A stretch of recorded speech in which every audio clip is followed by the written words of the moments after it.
फिर हमें देखना होगा म्यूरल्स। म्यूरल्स हमने थोड़े बहुत देख लिए हैं, वुड यू एग्री? अजंता, बाग, इनका हमने जिक्र हल्का हल्का कर रखा है, उनके बारे में बात करेंगे। और फिर हमें प्राइमरीली आज डिस्कस करना है मिनिएचर पेंटिंग्स। मिनिएचर पेंटिंग्स को हमें आज डिस्कस करना है। बात को शुरू करते हैं प्री हिस्टोरिक रॉक पेंटिंग्स से। प्री हिस्टोरिक रॉक पेंटिंग्स पूरी दुनिया में अपर पैलियोलिथिक टाइम से मिलती हैं। ये माना जाता है कि ये अप्रोक्सीमेटली तुम्हें 40,000 साल पहले शुरू होते हुए दिख रहा है। 40,000 ईयर्स अगो शुरू हो रहा है अपर Palaeolithic.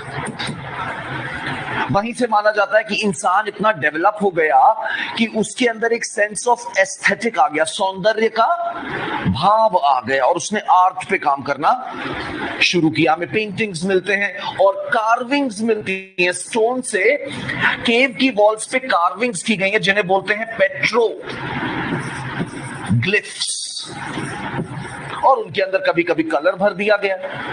Are you guys with me? ठीक है। भारत की अगर बात करते हैं तो देखो कुछ चीजें याद रखना यहां पर। सबसे पहली rock paintings, pre historic rock paintings इस इंसान ने ढूंढी है इंडिया में।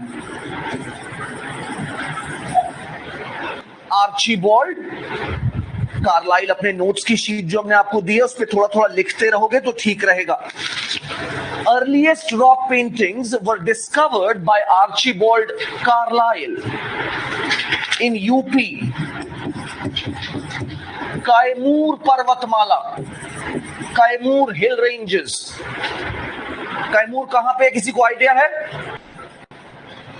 ये अगर नर्मदा है, ये तापी है, यहां कहीं पे विंध्यन माउंटेन्स है, मालूम है ना? हाँ, इसी की एक्सटेंशन बोली जाती है कैमूर, जो यूपी तक जाती है। इसी की एक्सटेंशन बोली जाती है कैमूर, कैमूर माउंटेन्स। ये यूपी में जाते हैं, मिर्जापुर, इलाहाबाद, इस रीजन में। ठीक है, तो यहां पे सबसे पहले इन केव्स में आर्चीबॉल्ड कार्लाइल ने क्या ढूंढा था? Pre historic rock paintings. और ये पूरे भारत में आपको इनका फैलाव देखने को मिलेगा। उत्तराखंड में मिलेगा, कर्नाटका में मिलेगा, राइट। और सबसे इंपॉर्टेंट कौन सा है इसमें? भिमबेडका, which is a UNESCO World Heritage Site। ये मध्य प्रदेश में मालवा रीजन में आता है। 500 से ज्यादा केव्स हैं यहाँ पे। ये दुनिया का लार्जेस्ट कलेक्शन है प्री हिस्टोरिक केव पेंटिंग्स का, प्री हिस्टोरिक रॉक पेंटिंग्स का। शुरुआत कहां से हो रही है? अपर पैलियोलिथिक से हो रही है।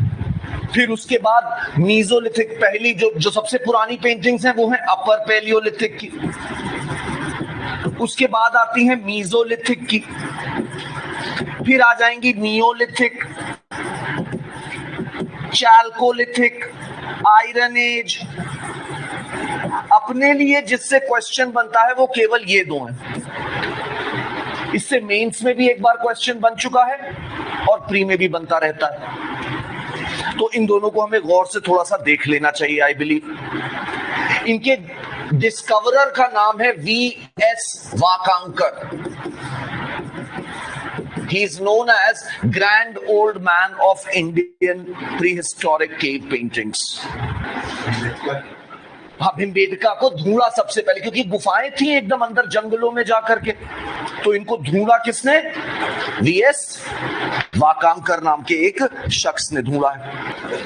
जो अपर पैलियोलिथिक की पेंटिंग्स है, अपर पैलियोलिथिक में याद रखा करो हमेशा कि इस समय आइस एज थी।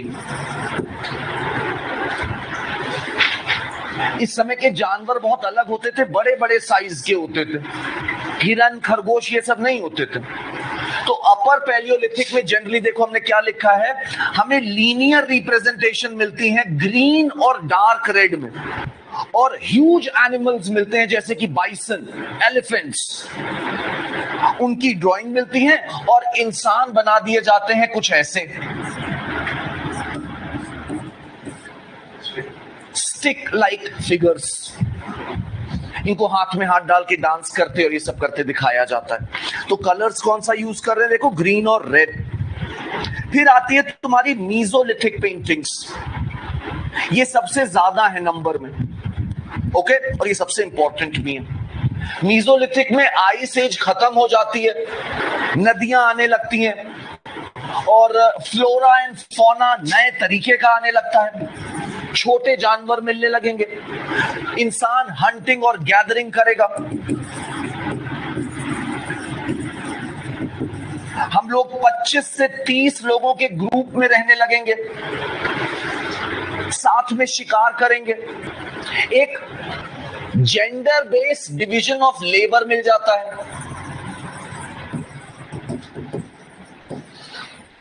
आदमी हंटिंग में दिखाए जाएंगे इन्वॉल्व, और जो औरतें हैं वो क्या दिखेंगी, गैदरिंग में। इस तरह की एक्टिविटीज में उनका ज्यादा इन्वॉल्वमेंट होगा। केयरिंग ऑफ चाइल्ड दिखाई जाती है, बुजुर्ग दिखाए जाते हैं, old people, indicating what, that somewhere family system is emerging. ये सारी थीम्स इंपॉर्टेंट हो जाती हैं मीजोलिथिक टाइम पे, और हमें मीजोलिथिक पेंटिंग ये सारे चेंजेस दिखा रही हैं। ठीक है भाई, हंटिंग सीन्स बहुत सारे दिखाए जाएंगे, ग्रुप में मिलके सब हंट कर रहे हैं, बो एंड एरो, स्पीयर्स, जाल बिछाते दिखाए जाएंगे, ट्रैप्स एंड स्नेयर्स। कुछ लोग मास्क पहने हैं, कुछ लोग हेड ड्रेस पहन रहे हैं। ये सारी चीजें तुम्हें किस में देखने को मिल रही है, मीजोलिथिक पेंटिंग्स में देखने को मिलती हैं। ये सारी थीम्स और उनके लाइफ में क्या क्या चेंजेस आ रहे थे, इकोलॉजी में क्या चेंज आ रहा था और इकोनॉमी में क्या, वो देखने को मिल रहा है।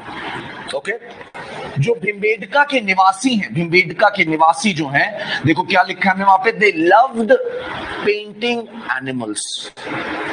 जानवरों को बनाना जो है, जो इंडियन आर्टिस्ट है वो कहीं ना कहीं उसे जानवरों को बनाना हमेशा से पसंद रहा। अगर इस तरह का कोई स्टेटमेंट आए तो क्या तुम कुछ एग्जाम्पल सोच सकते हो? Comment. Indian artists have always loved painting animals. इसमें तो टेम्पल्स का या फिर मतलब एंशिएंट में जाना है, एंशिएंट से शुरू करो सोच के। भिम्बेडका में बना रहे हैं, बहुत सारे जानवर इन्होंने बनाए हैं, और जानवरों के प्रति केवल डर नहीं दिख रहा है, एक इमोशन, फीलिंग, काइंडनेस भी नजर आ रही है। मतलब उनको केवल एक बीस्ट की तरह नहीं दिखाया जा रहा है, there is also an element of tenderness towards them. Animals are drawn in natural style, जैसे होते हैं वैसे बनाने की कोशिश है, फ्री हैंड से। लेकिन इंसानों को कैसे बना रहे हैं? स्टिक लाइक स्टाइल से। बस होते तो अलग तरीके के होंगे, लेकिन उनको बना स्टिक्स के तरीके से रहे हैं। आगे देखो, सारनाथ में भी तो कैपिटल्स में जानवर बनाए हम लोगों ने, कितने प्यारे प्यारे। कौन कौन से जानवर बनाए थे अशोका के कैपिटल पे? शेर, ओके, वेरी गुड, और एलिफेंट, बुल, हॉर्स, ये सब दिख रहे थे ना में, और उनको भी बहुत टेंडरनेस के संग बनाया गया है। ठीक है, बाद में टेम्पल्स में देखो, हम वो व्याल ही बना रहे थे, व्याल और यल बना रहे थे ना, कॉम्पोजिट एनिमल्स। कोणार्क पे हमने हॉर्सेस बनाए, तो वो सब दिखाता है कि लगातार हम लोगों को एनिमल्स बनाने का बड़ा शौक रहा। बाद में जहांगीर ने भी खूब सारे जानवर बनवाए। ठीक है, अच्छा, जो कलर्स यूज हो रहे हैं मीजोलिथिक के टाइम पे, वो क्या है देखो, white, yellow, orange, red, purple, brown, green and black. लेकिन फेवरेट कलर क्या रह रहे हैं? व्हाइट और रेड। और ये कलर्स कैसे बना रहे थे? ये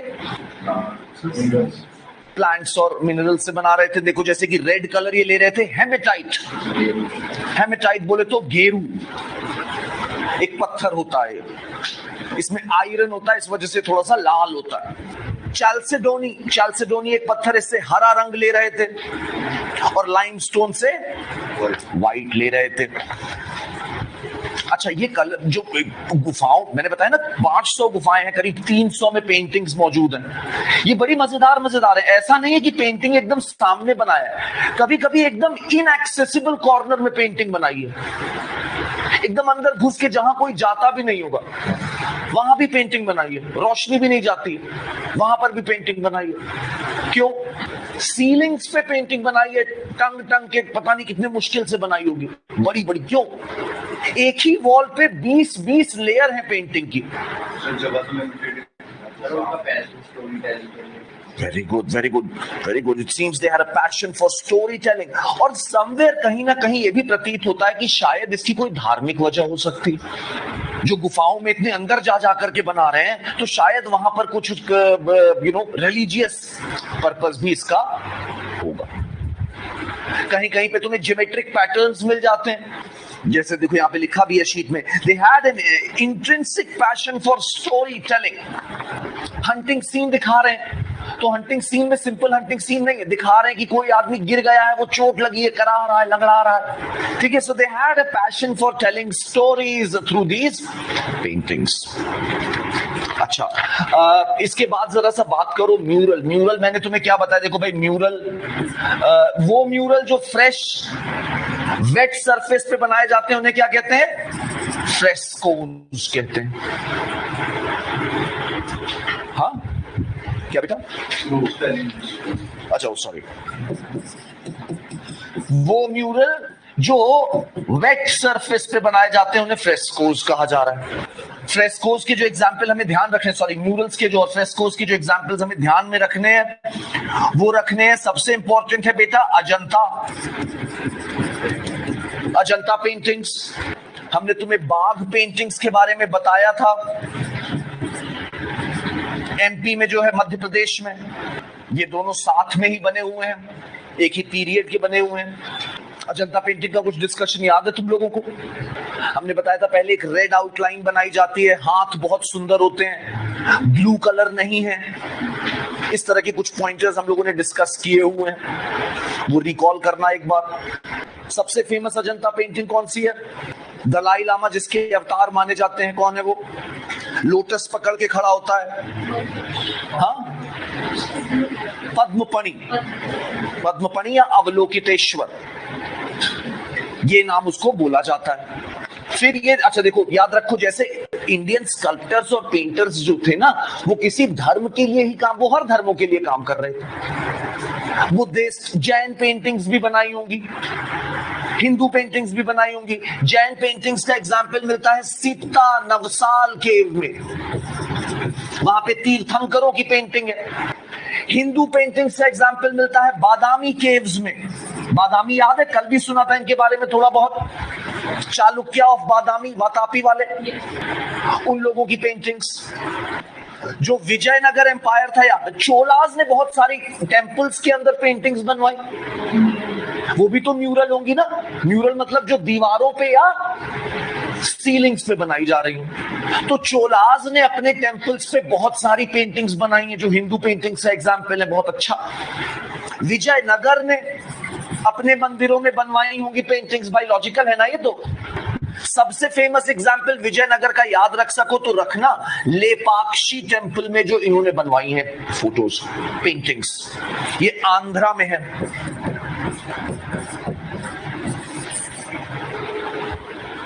लेपाक्षी टेम्पल ये विजयनगर टाइम का है, आंध्रा में।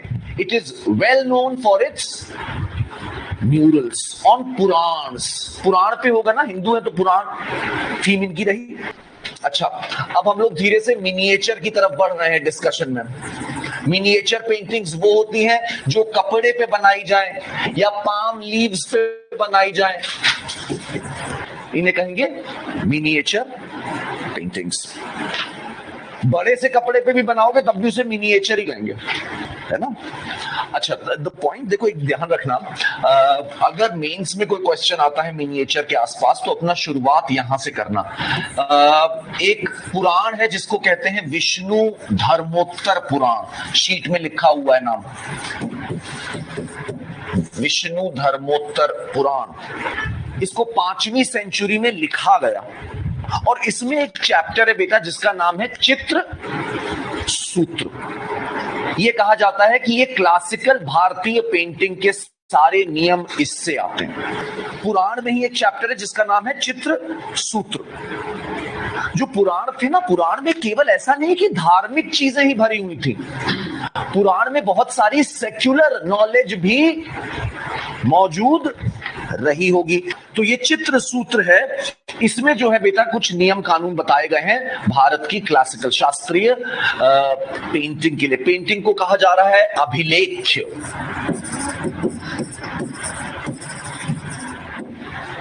और इन्होंने उसके 6 लिम्स दिए हैं 6 लिम्स ऑफ इंडियन पेंटिंग, जिसे बोला क्या है, देखो क्या लिखा है आपके पास, पढ़ पा रहे हो? षडांग।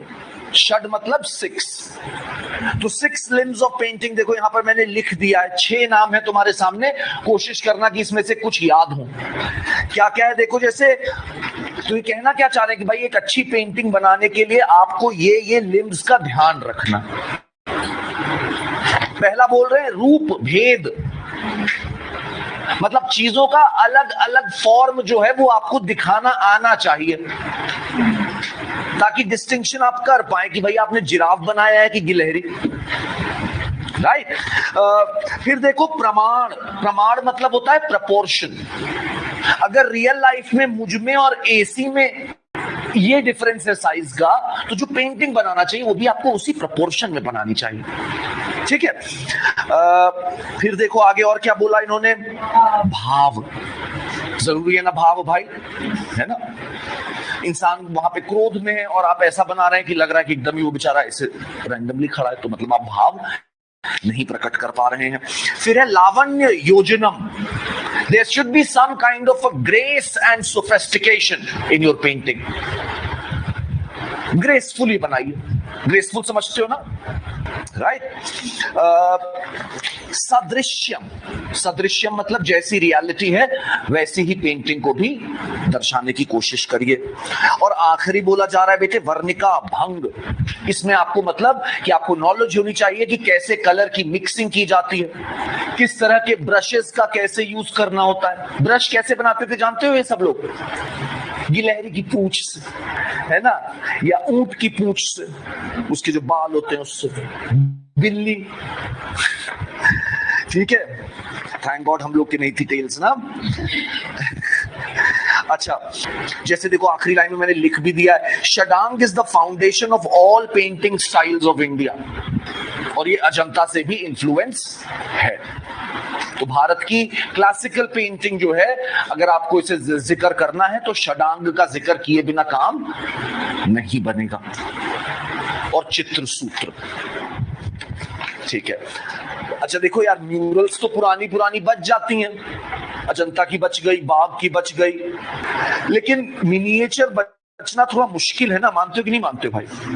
बचना थोड़ा मुश्किल है। तो चलो क्रोनोलॉजिकली शुरू करते हैं जहां से हमें अर्लीस्ट मिनिएचर मिल रही है। बना तो पहले भी रहे, जब पत्थर पे बना रहे हैं तो क्या कपड़े पे नहीं बनाई होगी पेंटिंग, लेकिन वो मिल नहीं रही।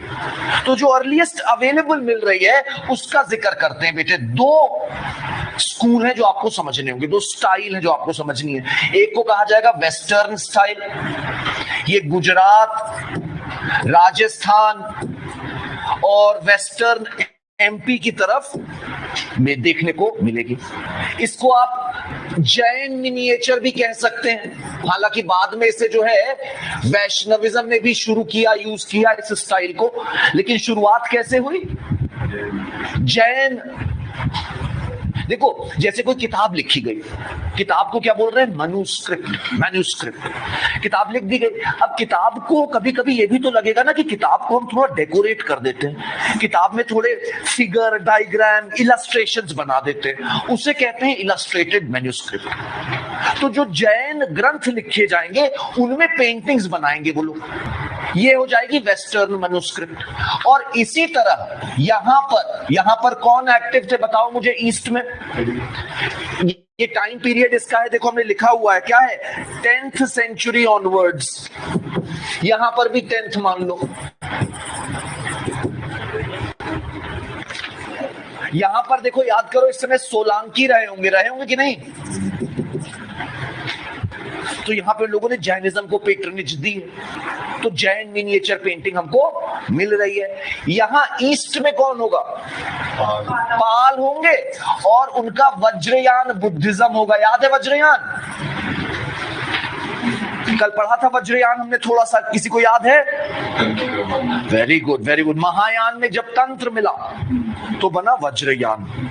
तो यहाँ पे, और यही वज्रयान मंक्स थे जिन्होंने, याद करो, 4 पद लिखे थे, जो कि अर्लीस्ट एग्जाम्पल माना जाता है असमिया, बंगाली, उड़िया और मैथिली लिटरेचर का।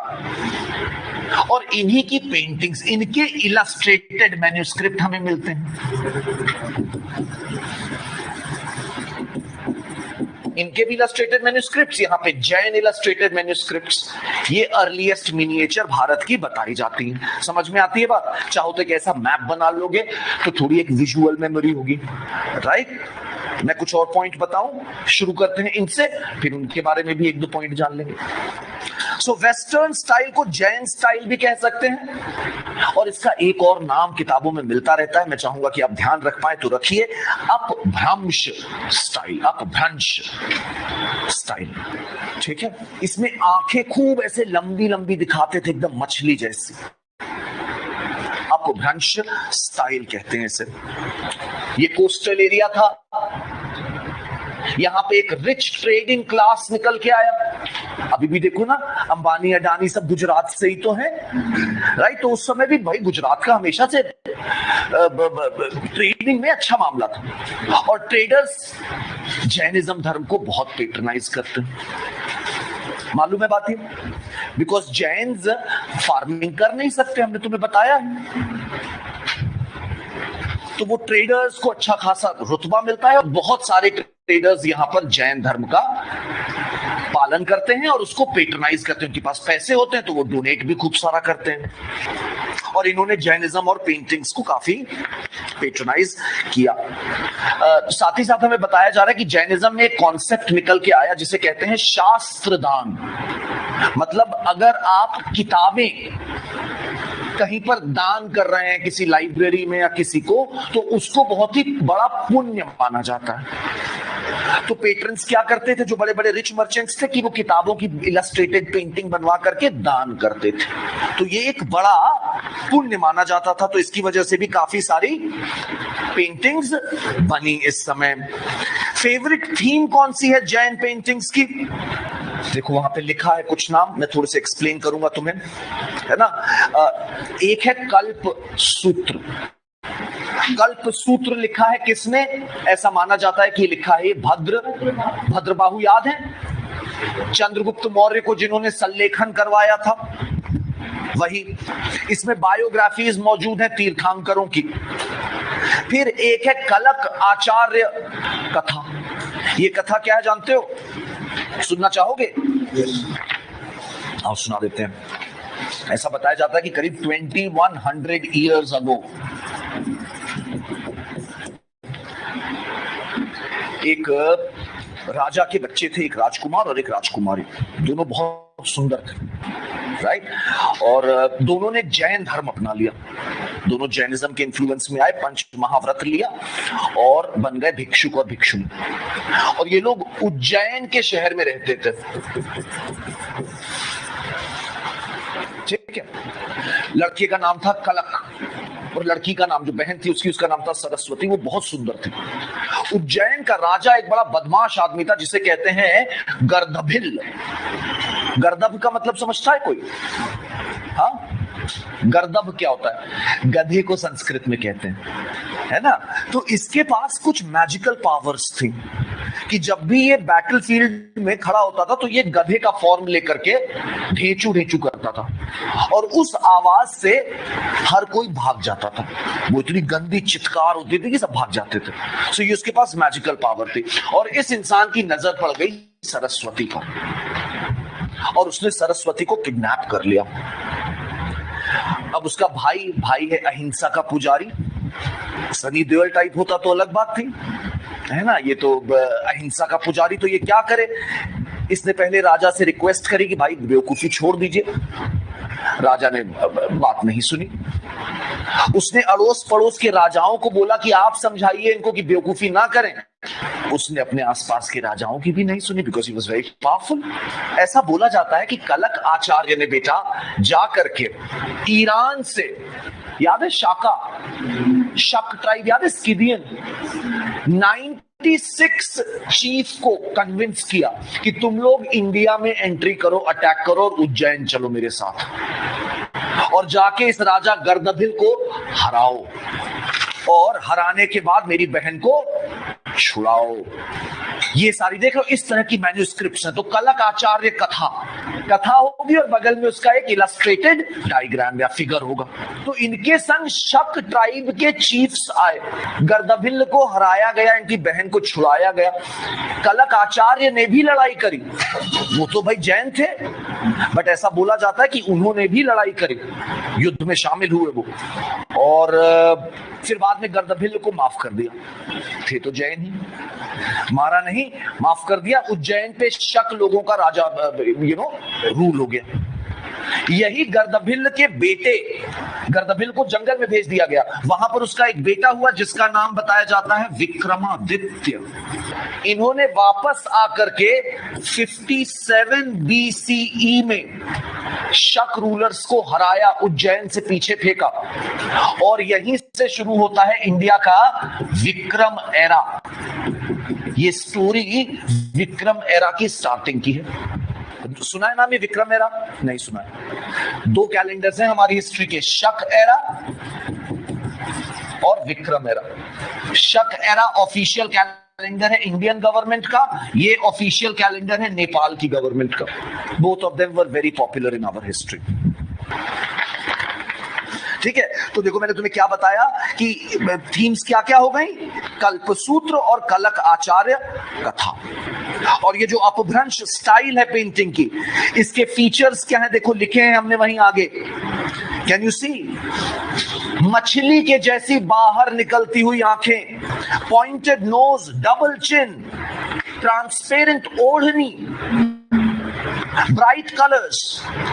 आगे जाकर के जब धीरे धीरे इस इलाके में वैष्णविज्म बहुत तेजी से फैला,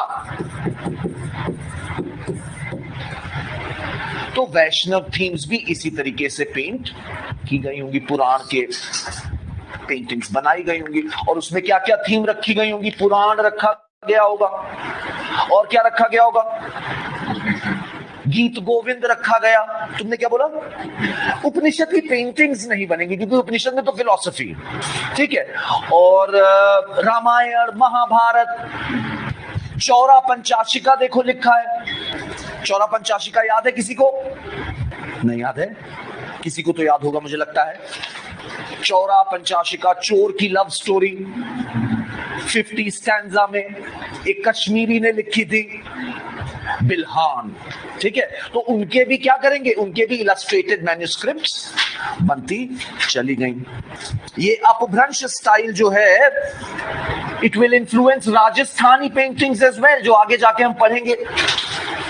जो राजस्थानी पेंटिंग्स का नाम सुना है तुम लोगों ने? जैसे ये कहते हैं मेवाड़ स्कूल और हडोती स्कूल, इन सब पे भी जो है ये अपभ्रंश स्टाइल जो है, क्योंकि गुजरात राजस्थान में पॉपुलर थी, तो ये आगे भी जाकर के एक्टिव रहती जाएगी। और ये जाकर के तुम्हें मालवा की स्टाइल की पेंटिंग को भी इन्फ्लुएंस करेगी। जो मालवा सल्तनत बनेगी उसकी पेंटिंग्स को भी इन्फ्लुएंस करेगी। यहां पर देखो, मैं एक किताब का नाम मैंने लिखा है, पढ़ पा रहे हो क्या? नीमत नामा। ये बहुत इंटरेस्टिंग किताब है। ये मालवा सल्तनत कब आया होगा, क्या कोई मुझे सोच के बता सकता है? देखिए तुम लोग लिंक कर पा रहे हो कि नहीं?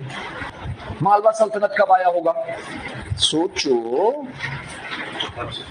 हाँ, क्यों? 1200 से तो दिल्ली सल्तनत शुरू हुआ।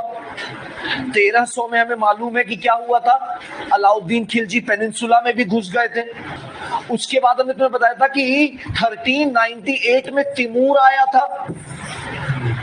तिमूर ने तुगलक की पावर एकदम खत्म कर दी। विजयनगर बहमनी तो पहले ही बन गए थे, लेकिन इसके बाद क्या हुआ, नॉर्थ इंडिया में कई सारी इंडिपेंडेंट किंगडम बने, जैसे मालवा सल्तनत, गुजरात, जौनपुर, ये सब इंडिपेंडेंट सल्तनत बनती चली गई। बंगाल तो पहले से ही आजाद था। तो हम तुम्हें क्या कह रहे हैं कि भाई देखो, ये अपभ्रंश स्टाइल जो है इसने मालवा सल्तनत को भी इन सारी सल्तनत का टाइमलाइन मान लो 1400 से, रफली बता रहा हूं, 1560 तक मान लो बस, रफली इन सब को तुम इसको यहां पे रख सकते हो।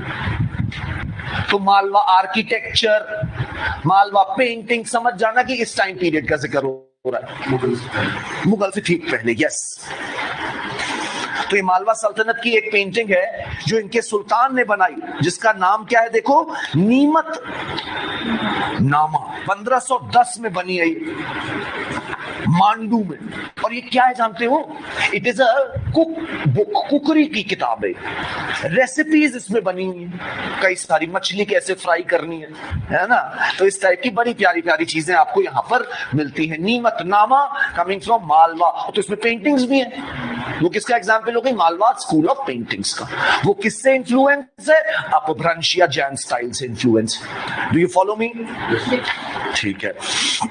अच्छा, फिर देखो आता है पाल स्टाइल। पाल स्टाइल बोले तो याद से समझ में आ गया ना, बंगाल की तरफ। पाल स्टाइल ये भी 10th सेंचुरी ऑनवर्ड्स है। इसमें शुरुआत में वज्रयान थीम्स पावरफुल होंगी, वज्रयान समझ गए, उसकी थीम्स यहां पे पॉपुलर होंगी। जो पाल स्कूल ऑफ आर्ट है, एक छोटा सा कॉन्सेप्ट समझने की कोशिश।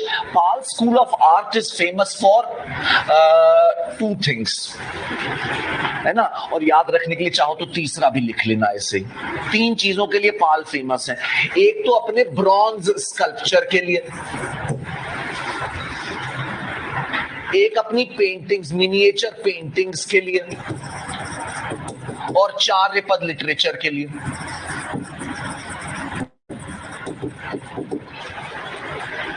तीनों पे ही वज्रयान का इन्फ्लुएंस देखने को मिलेगा, ये भी आप मान सकते हैं। पाल स्कूल ऑफ आर्ट के 2 बड़े आर्टिस्ट का नाम पता चल रहा है, वो भी क्वेश्चन में पूछा जाता है, हमने लिख दिया तुम्हारी शीट में, धीमन एंड बिटपाल।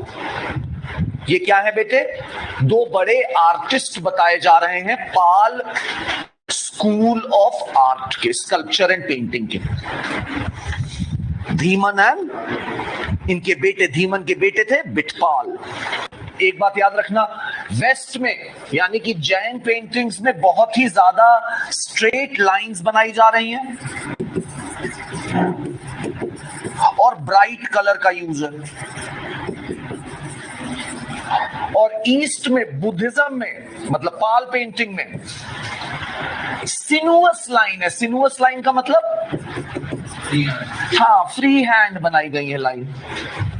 यहां पे लीनियर रखने की कोशिश है, यहां पे सिनुअस है, फ्री हैंड है, और कलर थोड़े से सबड्यूड है। सबड्यूड मतलब क्या हुआ, ब्राइटनेस उतनी ज्यादा नहीं है। ये है पाल पेंटिंग्स। अर्लीस्ट एग्जाम्पल इज प्रज्ञा परामिता के इलस्ट्रेटेड एडिशंस। प्रज्ञा परामिता याद है, नागार्जुन ने इस बारे में कुछ कुछ लिखा था। नागार्जुन याद है, शून्यवाद वाले, महायान वाले।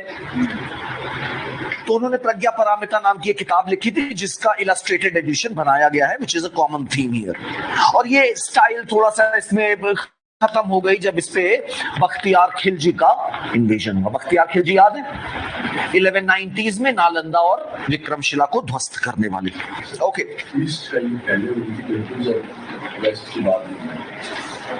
दोनों को बराबर मानो, 10th सेंचुरी के आसपास से शुरू होती दिख रही है, और दोनों की शुरुआत शायद इससे पहले हुई हो, लेकिन अर्लीस्ट अवेलेबल जो है वो 10th सेंचुरी से, ऐसे मानेंगे।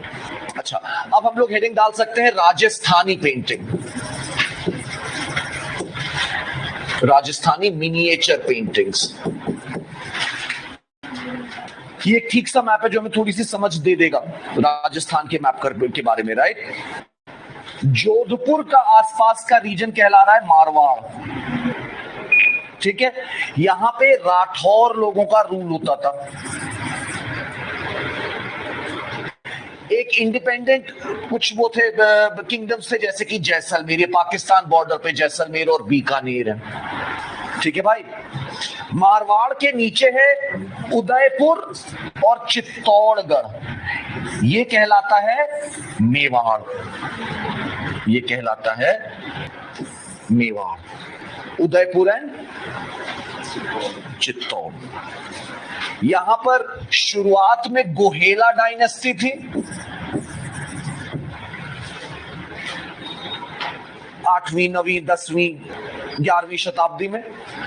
उसके बाद जब दिल्ली सल्तनत ने इनको हरा दिया यहां से, तो गोहेला खत्म हो गए। गोहेला की ही एक छोटी सी ब्रांच बाद में वापस आई, जिसे कहते हैं सिसोदिया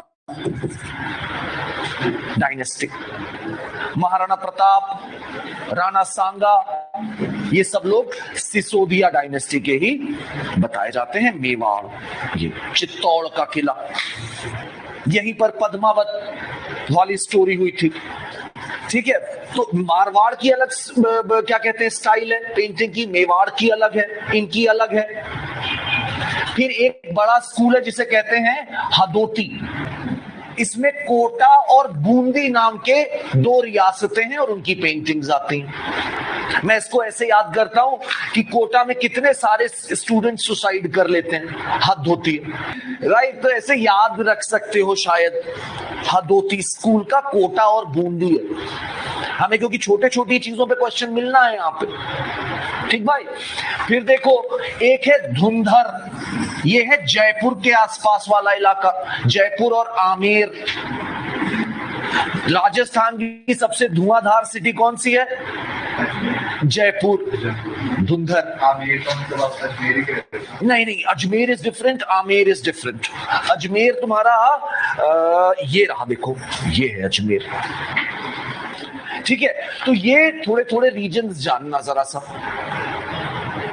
ओके, अब अपनी बात करते हैं आगे, और इस शीट पर आते हैं। ठीक है भाई, तो राजस्थानी मिनिएचर पेंटिंग्स हम देख रहे हैं, ये 16th से लेके 19th सेंचुरीज में देखने को मिली।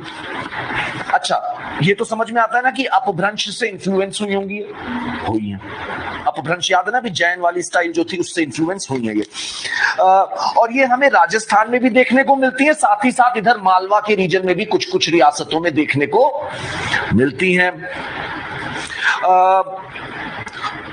कलर के लिए ये लोग मिनरल्स का इस्तेमाल करते थे, साथ ही साथ जब थोड़े रईस हो गए तो सोना और चांदी उसको पीस के और उसमें थोड़ा सा कोई रेजिन गोंद मिला देते थे नेचुरल, और उससे कलर बनता था।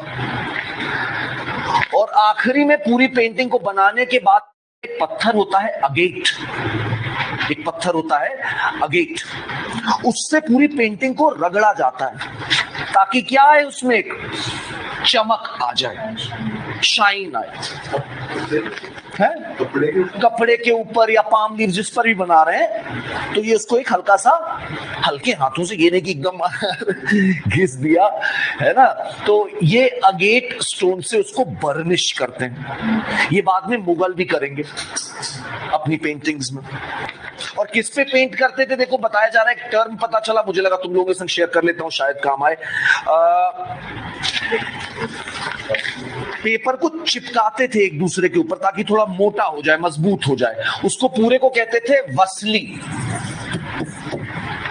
These were handmade papers glued together, ताकि वो थोड़े मोटे हो जाए, उन्हें बोला जा रहा है वसली। अच्छा, राजस्थानी पेंटिंग्स जो है वो किससे इन्फ्लुएंस होंगी बेटा? वैष्णविज्म से। हमने तो बताया ना, अधिकतर राजपूत और ब्राह्मण अलायंस बना था ना, तो ये लोग वैष्णविज्म से काफी प्रभावित होंगे और खास तौर पे कृष्ण भक्ति से काफी प्रभावित होंगे। कृष्ण भक्ति से काफी प्रभावित होंगे। Krishna will be worshipped as a god and also as an ideal lover. ठीक है, तो देखो थीम क्या क्या है, इसके बारे में कुछ कुछ चीजें जानते हैं, समझ में आएंगी और अपनी इंफॉर्मेशन बढ़ती जाएगी धीरे धीरे।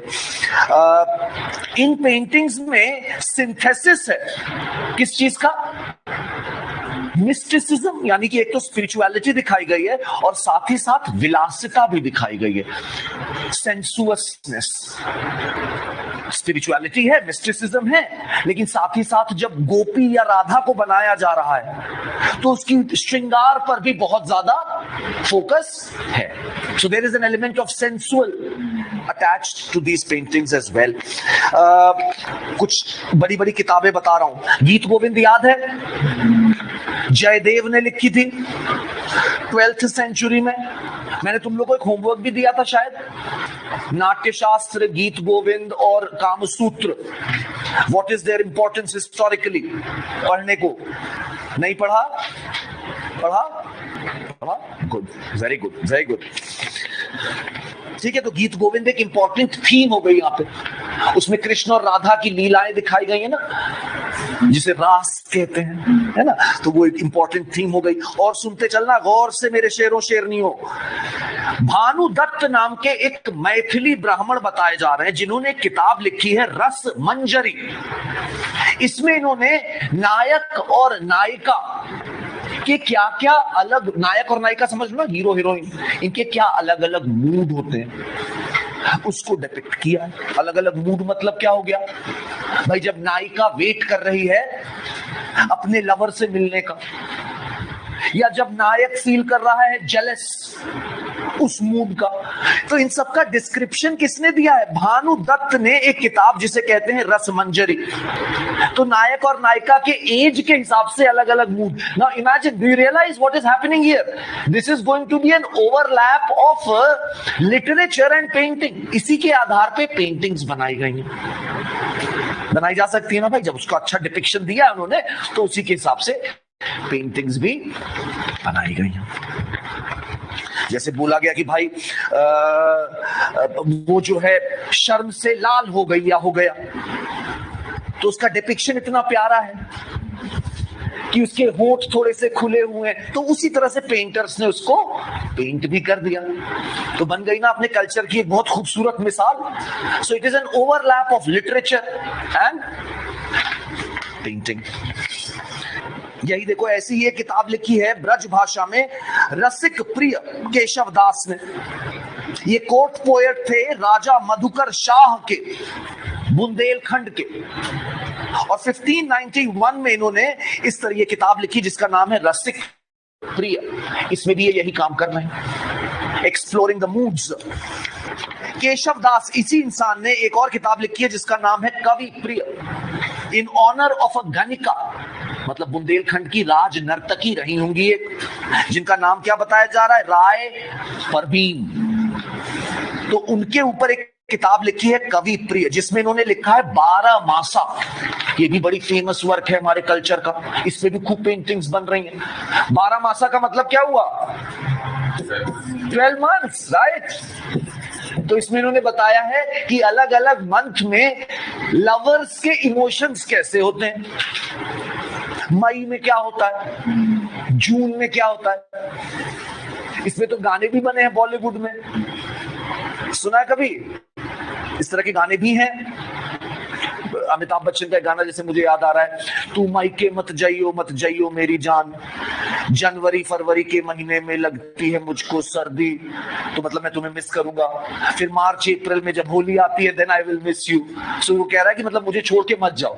सो do you see, this is same thing. 12 मासा इन्होंने बुक लिखी, केशव दास, ये नाम याद रख सकते हो शायद। और इसी पे कई सारी पेंटिंग्स भी हमें बनती नजर दिख रही हैं राजपूत स्टाइल ऑफ पेंटिंग में। अगला एक नाम यहां पे आ रहा है बिहारी लाल का। इन्होंने किताब लिखी है सतसई, जिसमें इन्होंने 700 दोहे लिखे हैं, 700 दोहे लिखे हैं ब्रज भाषा में। ओके, और ये किसके कोर्ट में बैठे थे? देखो क्या लिखा है तुम्हारे सामने, मिर्जा राजा जय सिंह ऑफ आमेर। याद रखना, एक डायनेस्टी थी कछवाहा डायनेस्टी, ये रूलर थे आमेर के, या अंबेर भी लिखा रहता है। ये पहली राजपूत डायनेस्टी थी जिसने मुगलों से दोस्ती करी, दोस्ती ही नहीं रिश्तेदारी कर ली। अकबर ने शादी करी थी इनकी बिटिया से, जिसका नाम क्या था? जोधाबाई कहते हैं लेकिन वो गलत नाम है, ठीक है। उनका नाम वैसे तो बहुत ज्यादा क्लैरिटी नहीं है उनके नाम के बारे में, लेकिन हरकाबाई शायद था। और इन्होंने बाद में इस्लाम कबूल किया और उनका नाम बना मरियम उज जमान। और यही मम्मी है जहांगीर की, प्रिंस सलीम की। तो वो कछवाहा राजकुमारी थी, आमेर या अंबेर के राजा। इन्हीं के वंशज हुए मिर्जा जय सिंह, मान सिंह। मान सिंह तो नवरत्नों में से एक थे ना अकबर के। मान सिंह उनके नवरत्नों में से एक थे अकबर के, मान सिंह। मान सिंह के बेटे थे जय सिंह, जो कि औरंगजेब के बहुत खास थे। शिवाजी से लड़ने उन्हीं को भेजा था उन्होंने, जय सिंह के नेतृत्व में। और बाद में जब औरंगजेब की डेथ हो जाएगी तो एक दूसरे इनके रूलर आएंगे जिनका नाम है जय सिंह द सेकंड। ये बनाएंगे जयपुर का शहर 1730 में, और तब कैपिटल हो जाएगी जयपुर। अब समझ में आ गया ये लोग कौन है? यही मिर्जा राजा सवाई जय सिंह होंगे जो बाद में वो बनाएंगे यार तुम्हारे, क्या कहते हैं उसे, प्लैनेटोरियम्स, मालूम है? नहीं, अरे ऑब्जर्वेटरीज बनाएंगे ना तारों को देखने की। जयपुर में भी है, दिल्ली में भी है, सुना ऐसा कुछ? तो वो यही बनाएंगे।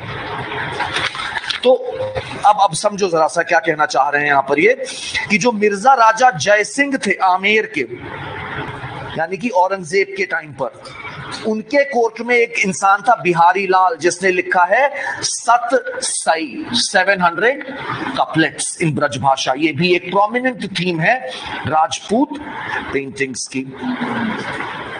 अच्छा, फिर एक और बहुत प्रोमिनेंट थीम है, पूरे भारत में देखने को मिलेगी, यहीं पे समझ लो, इसे कहते हैं रागमाला पेंटिंग्स। ये क्या है? Very good, very good. हम लोग को थोड़ा बहुत म्यूजिक भी देखना है साथ में, ठीक है? तो ऐसे समझना कि भाई 6 राग बताई जाती हैं प्रोमिनेंट। देखो नाम यहां पे लिखा है तुम्हारे सामने। There are 6 primary ragas. क्या क्या है? भैरव, मालकौस, हिंडोल, दीपक, मेघ एंड श्री। राइट?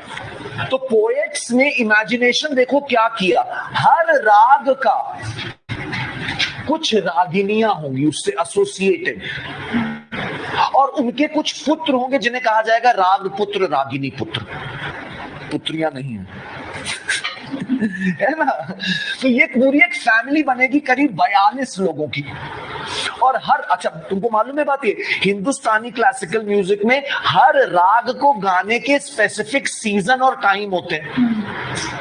ये नहीं कि आप खड़े होकर के कहीं भी गुनगुनाने लग गए, नहीं। जैसे भाई राग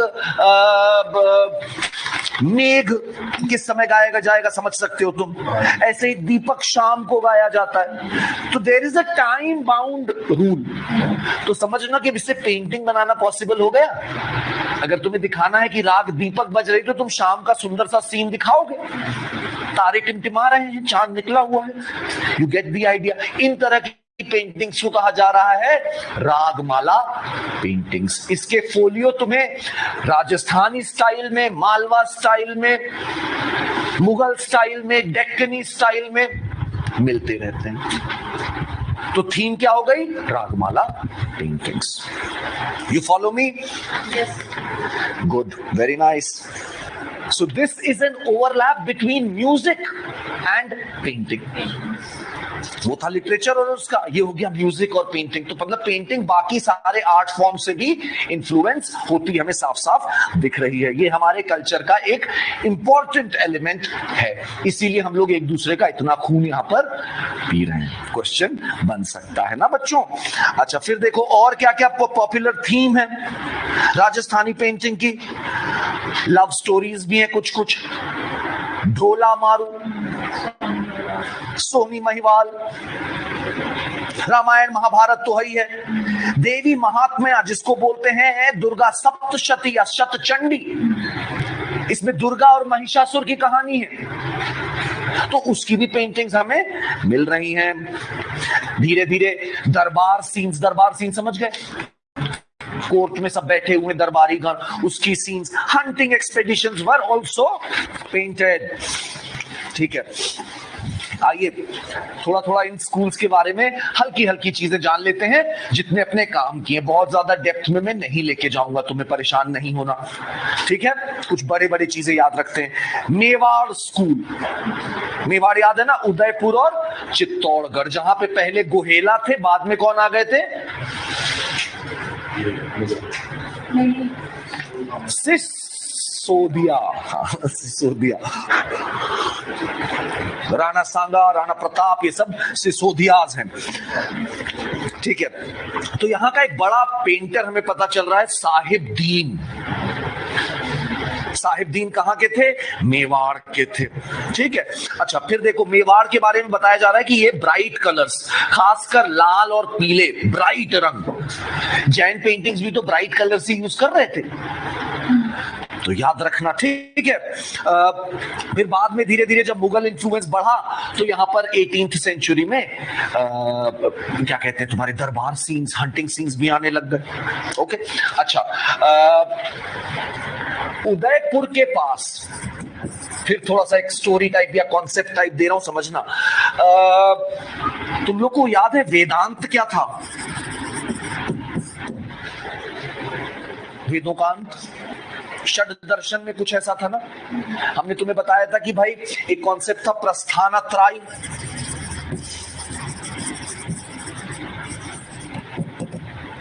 तीन चीजें थी, एक था तुम्हारा उपनिषद, एक था गीता, और एक था बद्रयान का लिखा हुआ ब्रह्म सूत्र।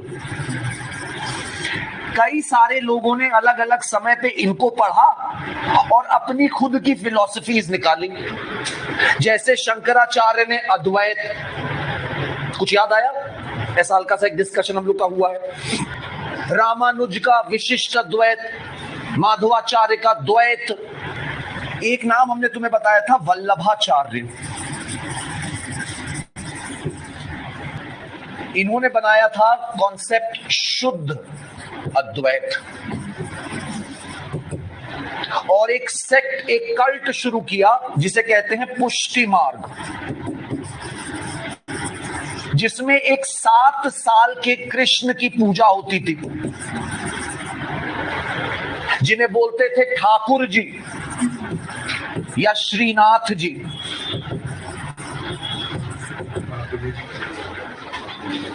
पहले इसका सेंटर था मथुरा में, इन्हीं के शिष्य थे सूरदास, जो ब्लाइंड थे, जिन्होंने बहुत अच्छी पोएट्री लिखी है कृष्ण की भक्ति में। ये पुष्टि मार्ग बहुत पॉपुलर हुआ राजस्थान में, ये पुष्टि मार्ग बहुत पॉपुलर हुआ राजस्थान में। वल्लभाचार्य के शिष्यों की जो पोयम्स हैं, वल्लभाचार्य के 8 शिष्य थे, जिसमें सबसे प्रोमिनेंट है, ठीक है, इन लोगों ने कविताएं लिखी, उन कविताओं का कलेक्शन बनाया गया और वो कविता इनके मंदिरों में गाई जाती है। उसको कहते हैं अष्टचाप या हवेली संगीत। ये ठाकुर जी कह रहे हैं ना, तो मंदिर को कहते हैं हवेली। जब औरंगजेब ने बीच में मंदिरों को तोड़ने का सिलसिला शुरू किया तो मथुरा से ये मूर्ति शिफ्ट करके रख दी गई उदयपुर में। उदयपुर के पास एक बहुत प्रसिद्ध मंदिर है, तुम में से किसी ने अगर नाम सुना हो तो मुझे बताना, नाथ द्वारा। ये टेम्पल बहुत पॉपुलर है, ठीक है। और इस टेम्पल पर एक पेंटिंग होती है जिसे कहते हैं पिछवाई पेंटिंग। ये कृष्ण जी की फोटोज बनाती है, वही श्रीनाथ जी की, 7 ईयर ओल्ड कृष्ण। उसको कहते हैं पिछवाई पेंटिंग्स। तो ये भी मेवाड़ के ही इन्फ्लुएंस में आ गई ना भाई, उदयपुर के बगल में ही तो हो रही है। ये एक फोक स्टाइल ऑफ पेंटिंग है। समझ में नहीं आया होगा, आई एम श्योर, है ना? थोड़ा सा रिपीट करने क्या एक बार। मैं कह रहा हूं कि भाई पुष्टि मार्ग वल्लभाचार्य ने एस्टैब्लिश किया था। पहले ये मथुरा में था, ठीक है। जब औरंगजेब ने मंदिर तोड़ने शुरू किए तो ये मथुरा से शिफ्ट करके से राजपूत इलाका थोड़ा सेफ माना जाता था, तो उदयपुर में मंदिर एस्टैब्लिश कर दिया गया पुष्टि मार्ग का। बड़ा मंदिर यहाँ पे, और भी पूरे देश में है इनके मंदिर, ये सबसे मेन हो गया। तो यहाँ पर बेटा आसपास जैसे लोग, अब यहाँ पे सोचो ना, लोग आते होंगे पिलग्रिमेज के लिए आएंगे, तो साथ में क्या लेके, अगर इनको कोई पेंटिंग मिल जाए बनी हुई श्रीनाथ जी की, तो लोग ले जाएंगे कि नहीं ले जाएंगे? तो फैमिलीज बन गई जो यही पेंटिंग करती थी। उस पेंटिंग को कहते हैं पिछवाई पेंटिंग। ये मेवाड़ स्कूल के अंडर ही आती है। इसमें मेवाड़ का इन्फ्लुएंस आपको देखने को मिलता है, नाथ द्वारा के बगल में होती है। इसी वल्लभाचार्य के पुष्टि मार्ग पर ही तो महाराज पिक्चर भी बनी थी। नहीं देखिए किसी ने? नहीं देखिए, ओके, कोई बात नहीं। अभी हाल में पिछले साल आई थी शायद, महाराज, आमिर खान का बेटा था उसमें हीरो। देखिए, ओके ओके। तो उसमें जो महंत दिखाया गया है वो यही पुष्टि मार्ग मंदिर का ही महंत था, जो बदमाश था। वल्लभाचार्य के शिष्यों ने जो गाने लिखे हैं उसके कंपाइलेशन को कहते हैं ये अष्टचाप और हवेली संगीत के नाम से उसे जाना जाता है। अच्छा, इसके बाद अगला स्कूल हम देख रहे हैं बेटे, मेवाड़ के बाद, दिस इज नोन एज हद होती है, राइट? कोटा और बूंदी का जो रीजन है वहां पर पहले ये यूनाइटेड था, ये एक ही रियासत थी। 1625 में जहांगीर ने इसको तोड़ के 2 रियासतें बना दी, एक का नाम कोटा, एक का बूंदी। और यहां की जो स्कूल ऑफ पेंटिंग है, दे display a keen interest in flora, fauna, landscape paintings में इनका खास इंटरेस्ट रहता है। लैंडस्केप पेंटिंग समझते हो? सीनरीज। और सबसे खूबसूरत माने जाते हैं यहाँ के हाथियों की पेंटिंग। फिर से देखो, जानवरों की पेंटिंग पे हमें दिख रहा है कि भाई इंडियन आर्टिस्ट को खास लगाव था जानवरों को पेंट करने में। कोटा में हमें कई सारे एनिमल चेजेस और हंटिंग सीन दिखते हैं। और यहाँ की एक और खास बात बताई जाती है, double lid eye. What is double lid eye? आंखों के ऊपर एक और। बीकानेर याद है? जैसलमेर के बगल में बॉर्डर पर बीकानेर स्कूल, अगर बीकानेर स्कूल की बात करोगे तो it had long association with Mughals, और ये कहीं ना कहीं मुगल स्टाइल से बहुत ज्यादा इन्फ्लुएंस हुआ। और मुगल्स की तरह ही ये बहुत ज्यादा ब्राइट कलर नहीं यूज कर रहे थे, थोड़े से लो टोन कलर यूज कर रहे थे। अगला नाम जो तुम्हें यहाँ पे मालूम होना चाहिए, ये है किशनगढ़ स्कूल, अजमेर के पास। ये सबसे स्टाइलिश माना जाता है, सबसे स्टाइलाइज्ड माना जाता है, मतलब खास स्टाइल, एकदम यूनिक स्टाइल के लिए जाना जाता है किशनगढ़ स्कूल। ये अजमेर के पास है। इसको क्या कहते हैं? भौहें, आईब्राउज, राइट? ये आर्च्ड होती हैं, चढ़ी हुई बनाते हैं। आंखों का शेप कमल की पंखुड़ी जैसा होता है, और आंखों में हल्का सा पिंकिशनेस होती है, ठीक है? पेंटिंग दिखा देता हूं ना, इसकी तो बहुत ही फेमस पेंटिंग है यार ये। इस पे यूपीएससी एक बार क्वेश्चन पूछ चुका है 7-8 साल पहले। इसे कहते हैं इंडिया की मोनालिसा। ये this is known as Indian Mona Lisa. इसका नाम है बनी ठनी, ठीक है? तो थोड़ा सा किशनगढ़ के बारे में जान लेते हैं। मैंने तुम्हें क्या बताया बेटा? देखो, lotus petal shaped eyes, arched eyebrows, देख रहे हो? और थोड़ा सा पिंकिशनेस होता है आंख में। ड्रूपिंग आईलिड्स, मतलब आंखें ऐसे बंद सी हो रही हैं हल्की। शार्प स्लेंडर नोज, ये जुल्फ निकली होती है। अरे वाह, बड़ा भी हो गया। होंठ काफी पतले से हैं और ये ट्रांसपेरेंट ओढ़नी देख सकते हो, ये भी तुम ग्रीन का इस्तेमाल काफी करते हैं, यहां पे इसमें नहीं किया है। और पुष्टि मार्ग का इंपैक्ट दिखता है यहां पर भी। यहां पे सबसे इंपॉर्टेंट जो पर्सनालिटी अपने लिए है वो एक राजा, और वो पोएट भी थे। उनका नाम देखो क्या लिखा है, सावंत सिंह। राजा भी थे और ये पोएट भी थे ब्रज भाषा के, और इनका पेन नेम था नगरी दास। तो ये कविताएं लिखते थे राधा और कृष्ण की भक्ति पर। और इनका एक पेंटर था जिसका नाम था निहाल चंद। इसी निहाल चंद ने ये पेंटिंग बनाई है इंडियन मोनालिसा की। और बाद में ये राजा और पेंटर दोनों जो है अपना राजपाट सब त्याग दिया इन लोगों ने, और ये वृंदावन में सेटल हो गए।